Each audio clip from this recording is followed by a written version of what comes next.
Y bueno, ahora el sermón en el nombre del Padre, del Hijo y del Espíritu Santo. Amén.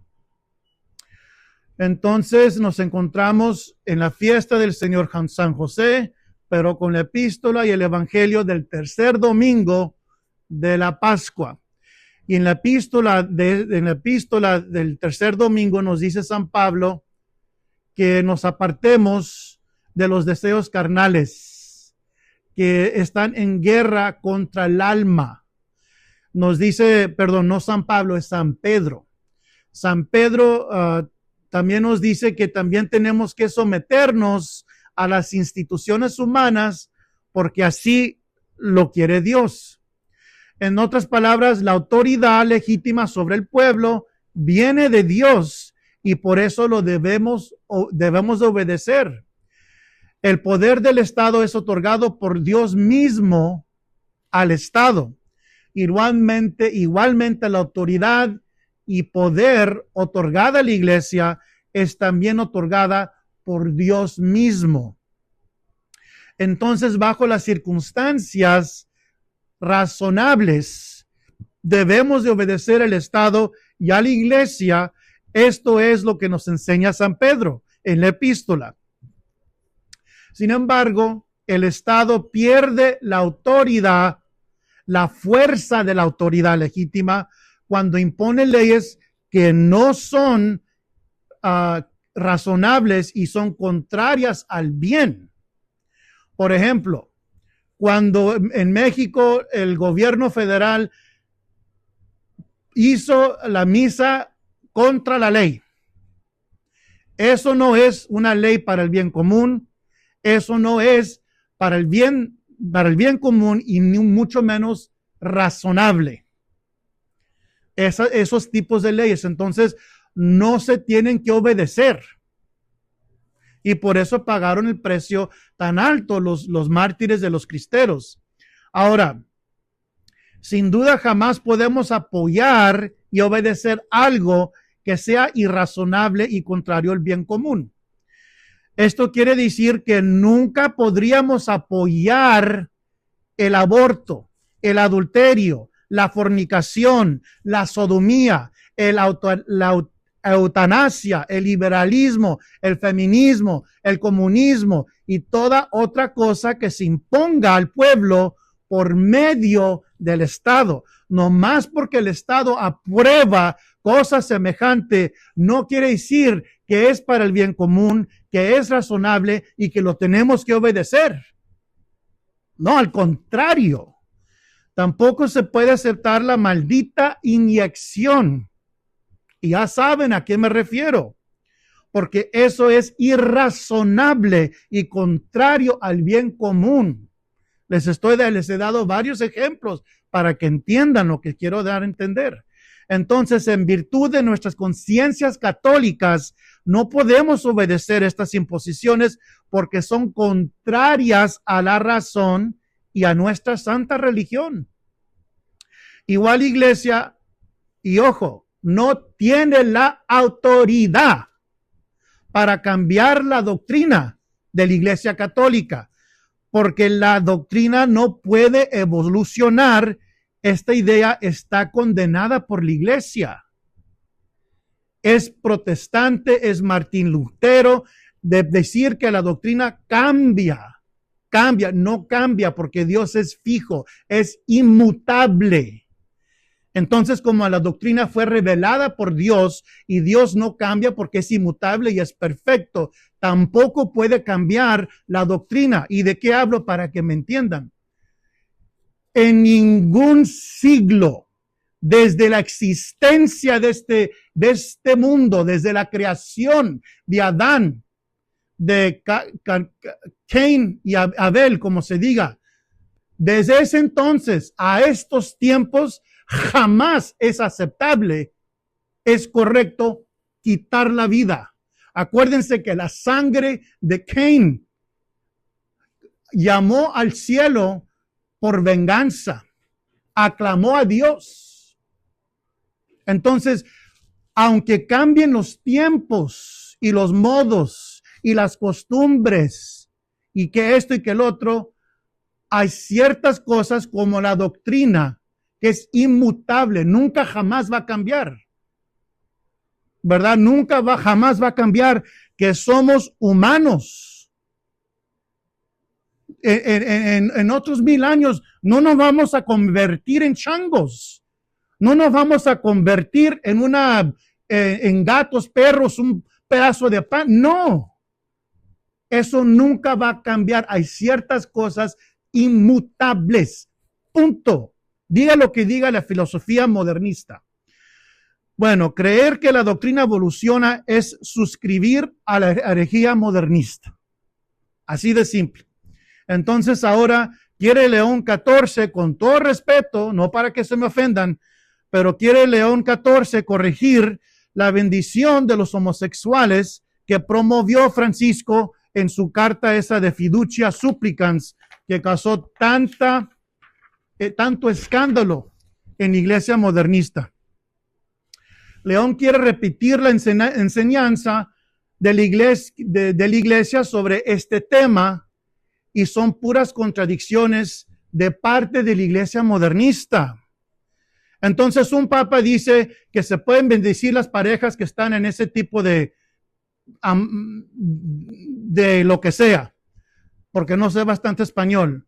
Y ahora este papa está diciendo que no, eso no está correcto. Entonces, contradicción y contradicción y contradicción. Entonces, estimados feligreses, acuérdense que los modernistas hablan por los dos lados de la boca, son de dos caras. Por ejemplo, León XIV está clarificando la moralidad tradicional de la iglesia en contra de Papa Francisco cuando acaba de visitar un mezquite en Estambul, Turquía.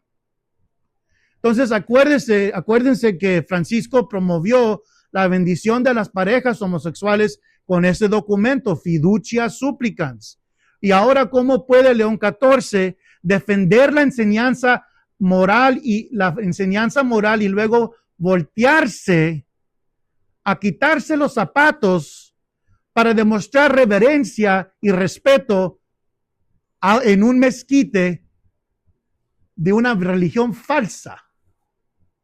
Entonces, por un lado, es muy conservador, mira, está defendiendo la moralidad. Y por otro lado, quitándose los zapatos, muy mono, para respetar una religión falsa. Tienen que entender que el modernismo está repleto de contradicciones. Entonces, también en 1995, León XIV, en ese tiempo, ¿cómo se llama? No me acuerdo. El León XIV celebró los ritos para dar culto al Pachamama con campesinos. Estas acciones no son las de un papa legítimo porque traicionan a Cristo, su iglesia y al primer mandamiento. ¿Cómo puede una persona que se nombra católica seguir y obedecer a un hombre que traiciona a Cristo, que traiciona y desobedece las doctrinas de su santa iglesia católica?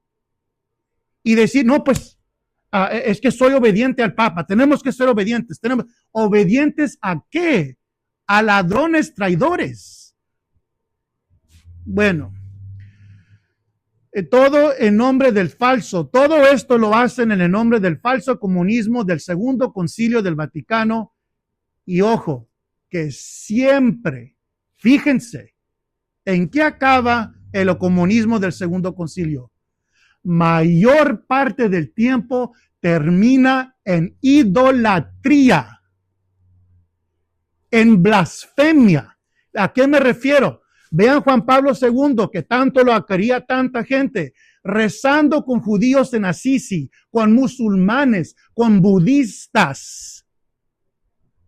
Y tanto que quieren a este Benedicto XVI, que porque hay tan conservador y libró la misa tridentina, lo mismo hizo. Lo mismo. Si el primer mandamiento nos prohíbe darle culto a dioses falsos, porque hay solo un Dios verdadero. Entonces, ¿qué negocios tiene un hombre que se nombra papa estar involucrándose en esas cosas? ¿Y cómo puede todavía nombrarse ese hombre católico, papa católico, vicario de Cristo? Porque un vicario de Cristo no hace eso. No hace eso, al contrario, defiende la verdad, defiende a Cristo, cueste lo que cueste. Tampoco tiene, pues, la iglesia la autoridad de imponer un sacerdocio femenino. Entonces, están imponiendo el comunismo.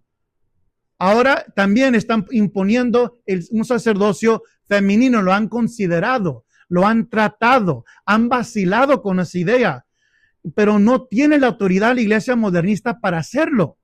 No lo tiene, porque el sacerdocio se trata de una cuestión de la ley divina positiva de Dios. Entonces, todo lo que tiene que ver con la ley divina positiva de Dios son cuestiones reveladas por Dios mismo a la humanidad.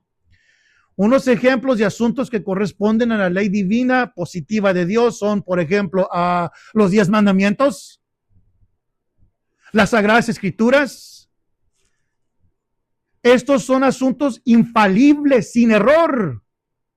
Se tratan de la ley divina positiva de Dios, que la iglesia no tiene la autoridad para cambiar. Así también el sacerdocio masculino es un asunto que corresponde a la ley divina positiva de Dios. Es infalible. Que Dios estableció un sacerdocio masculino es infalible. Es más, la iglesia no puede contradecir la ley divina positiva y ordenar mujeres a ningún grado de las órdenes menores, ni las mayores, porque ambas corresponden al sacramento de la orden.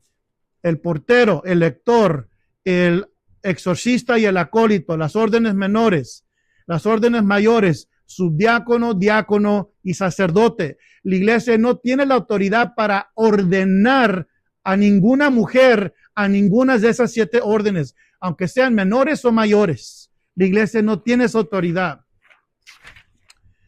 Están en grave error estos falsos hombres de iglesia que proponen subdiaconesas y diaconesas, como lo acaba de hacer hace ya rato el cardenal Caspar, ya que vio que dicen, ay, es muy tradicional, muy conservador el cardenal Caspar.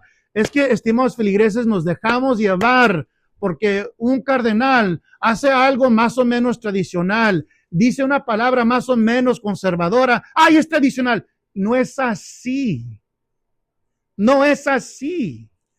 Entonces, el cardenal Caspar como que ya vio que el sínodo que estaba imponiendo en Alemania, tener diaconesas, como que se les deshizo lo que estaban promoviendo, se les evadió, para que entiendan, se les evadió. Entonces ahora está el cardenal Caspar diciendo, ay, pues a lo mejor podemos tener subdiaconesas, ni sub ni diaconesas, no puede la iglesia hacer eso, no tiene la autoridad. Y pues tampoco tiene la iglesia la autoridad para eliminar la misa tradicional, o sea, la misa tridentina.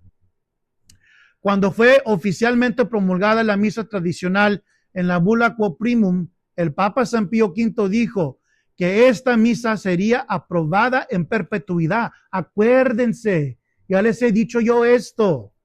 Entonces, como la misa se trata de un asunto de nuestra fe, este permiso y esta aprobación perpetua jamás se puede revocar, porque los asuntos de fe y moral son jurídicamente vinculantes, y la iglesia, algo que ya está atado, vinculado jurídicamente, la iglesia no tiene la autoridad para deshacer eso.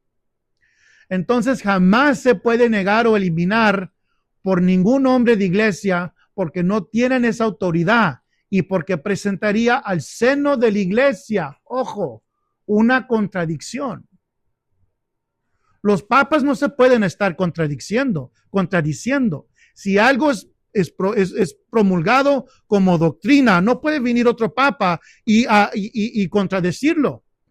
Como la iglesia moderna contradice la enseñanza de que fuera de la iglesia católica no hay salvación, la contradice esa doctrina con el ecumenismo de que vamos a rezar junto con todos los protestantes, todos los budistas, todos de todas las religiones falsas. La iglesia no tiene esa autoridad, no puede contradecir la verdad. Entonces tenemos que tener cuidado porque en el Espíritu Santo no hay equivocación y mucho menos contradicción. Igualmente la iglesia no tiene la autoridad para promulgar de una manera legítima algo que sea irrazonable y contrario al bien común. Vean, por eso la unión de la iglesia y el Estado son muy importantes, porque el Estado el papel es el bien físico de la humanidad. El papel de la iglesia católica es el bien espiritual de la iglesia, de los feligreses, del pueblo. Y por eso existía esa unión. Entonces, en otras palabras, la iglesia no tiene la autoridad para promulgar la misa nueva, o sea, la misa Novus Ordo, porque está llena, repleta de errores. Son errores de teología y doctrina ambigua.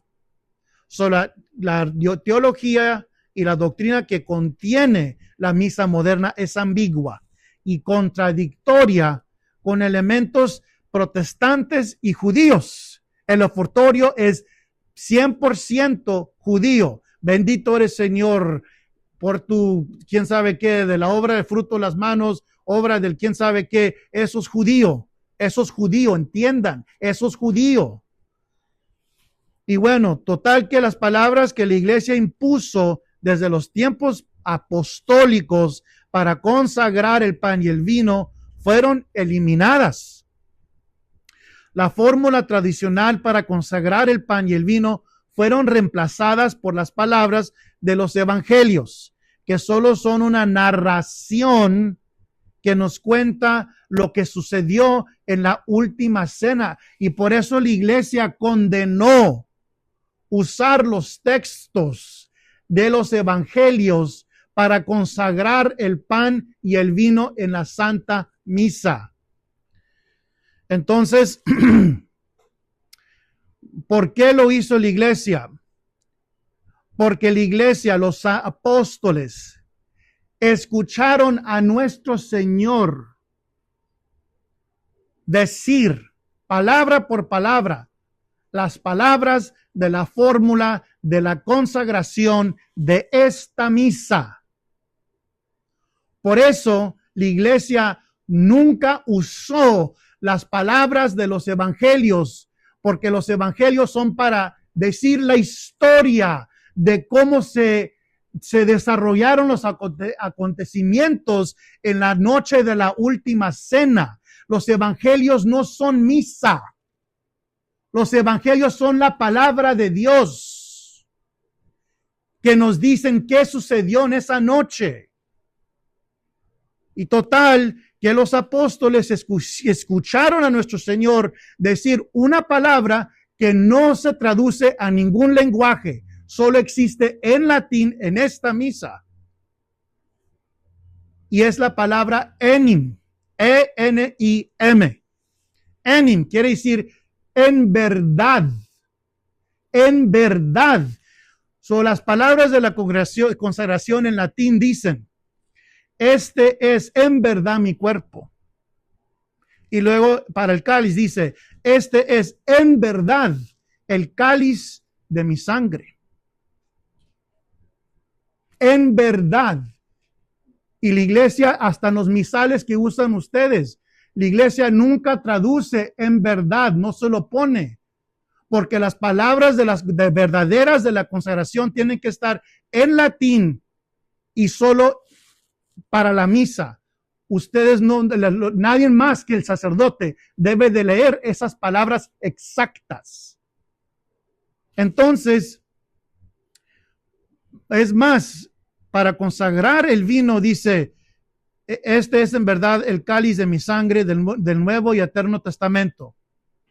Y ojo, para que entiendan, porque los que ya tienen mucho tiempo conmigo todavía no agarran la idea de que la misa moderna no sirve para nada. No sirve para nada. No sé para qué van para allá. Dice, este es el cáliz de mi sangre del nuevo y eterno testamento, misterio de la fe. Misterio de la fe. Eso no dice la misa moderna. ¿Y qué hicieron? Sacaron esas palabras y las pusieron para después de la consagración, con el sentido de que el misterio de la fe significa que Cristo volverá en la segunda venida, en la parucía. Y eso es el misterio de la fe. Eso proclama la iglesia moderna. Y eso es herejía. Entiendan, herejía. Herejía. Eso no es católico. Entiendan, no es católico. Porque San Tomás de Aquino nos dice muy firmemente que las palabras misterio de la fe en la consagración del cáliz de la preciosísima sangre es el misterio, la dogma, el milagro de la transubstanciación. Ese es, entiendan, el misterio de la fe.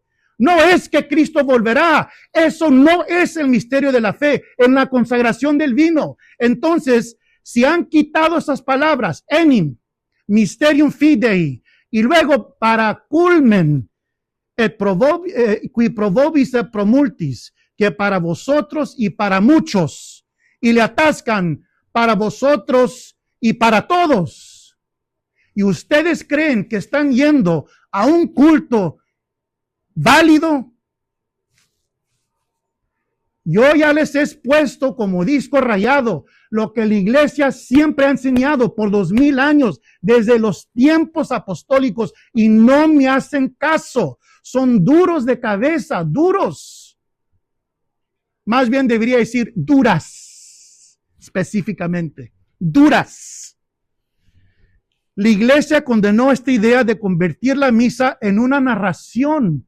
No estoy aquí contándoles una historia. Sabemos lo que es la misa. A ver, el Viernes Santo a las 3 de la tarde, la muerte de Cristo en la cruz. Eso es la misa, entiendan. Lo que siempre fue aprobado, ahora está condenado. Y lo que siempre fue condenado, ahora está aprobado. A ver, díganme ustedes, piensen, usen la lógica. ¿Quién está enseñando la cola ahí? ¿Quién es el maestro de invertir las cosas? Poner las patas para arriba. Lo bueno es bien, lo bueno es malo, lo malo es bueno. La misa moderna, la iglesia moderna consiste de puras contradicciones, estimados feligreses. Esto es objetivamente contrario al bien común y a la razón. Decir que una misa compuesta por 6 protestantes, con un cardenal masón, traidor, apóstata, llevando el timón de estas reformas. Y eso es bueno. ¿Cómo puede una misa compuesta por estos enemigos de Cristo ser en verdad legítimamente obligatoria para la salvación de las almas de todos los católicos del mundo? Imposible. La iglesia de Cristo no puede imponer algo que cause la pérdida de nuestra fe, que pierdamos la fe. La iglesia no puede imponer eso. Cuando los asuntos no están basados en la razón y en el bien común, la fuerza y la autoridad jurídica están ausentes. Entonces, todos estos cambios, junto con la misa moderna, los sacramentos cambiados, no tienen la autoridad jurídica. No la tienen. No hay vínculo jurídico, porque están contrarios a la razón y contrarios al bien común, a la salvación de las almas. Entonces, nadie es obligado a obedecer las novedades impuestas como la misa nueva, porque no tienen la fuerza para vincular jurídicamente. A pesar de esto, San Pedro dice que Dios quiere que seamos obedientes a la autoridad legítima para que a fuerza de obrar bien se le tape la boca a la ignorancia de los necios. Es más, San Pedro nos dice que nos portemos bien con los gentiles, o sea, los que no son de nuestra fe. Pero estos consejos de San Pedro no quiere decir que Dios desea que seamos unos zombies y que obedezcamos los errores y las contradicciones ciegamente. Eso no quiere Dios. Cuando se nos caerán las escamas de los ojos, estimados feligreses. Ahora en el Evangelio de nuestro Señor nos dice, dentro de poco ya no me veréis, pero dentro de otro poco me volveréis a ver. Aquí nuestro Señor nos está señalando su gloriosa ascensión, que ahí viene, que vamos a celebrar, acuérdense, el 14 de mayo a las 6:30 de la noche es día de obligación. Por eso es que dentro de un poco ya no lo vieron los apóstoles y la Virgen, porque ascendió a los cielos nuestro Señor. Ahora dice nuestro Señor, pero dentro de otro poco me volveréis a ver.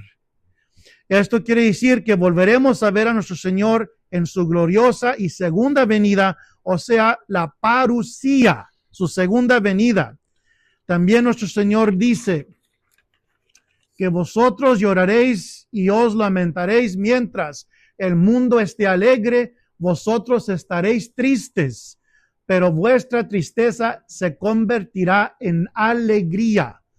En otras palabras, nosotros tenemos que mortificar nuestra carne, sacrificarnos y caminar, por el camino angosto para poder lograr la salvación. Entonces, esto ocupará el llanto y del desprendimiento que nos podrá causar tristeza, porque despojarnos de los vicios, despojarnos de las malas costumbres, de las flaquezas, eso causa dolor, causa tristeza. Pero la Virgen y los apóstoles se tuvieron que desprender de la presencia humana de nuestro Señor y eso les dolió mucho. Desprenderse de la presencia humana de nuestro Señor. Ahora nuestro llanto y tristeza también se cambiarán en un gozo tremendo al recibir a Cristo Rey en la realeza de su segunda venida, la parusía. Pidámosle a la Virgen Dolorosa que remueva las escamas de nuestros ojos y que nos otorgue un rayo de su luz y nitidez para poder distinguir la verdad y el error. Que nos ayude la Virgen Dolorosa a encontrar y permanecer en el verdadero camino que nos lleva a su Hijo y a la salvación. Yo sé, estimados feligreses, que el sermón estuvo duro, pero lo hago no por ser maldito, porque me encanta regañarlos y que amanecí de malas. Es que tenían que ver que al fondo lo que yo tengo, lo que a mí me preocupa más que nada, es la salvación de sus almas. Y tienen que ver que mi deber como su sacerdote es de amonestar a mis ovejas, enseñarles a distinguir lo que es el error y lo que es correcto, lo que la iglesia siempre ha enseñado y lo que la iglesia modernista ha inventado. Porque si no, corren el riesgo de que se me vayan a resbalar para atrás a la iglesia moderna y ahí no van a poder salvar sus almas. Lo siento mucho, es otra misa, otra religión, es otra cosa totalmente diferente. En el nombre del Padre, del Hijo y del Espíritu Santo. Amén.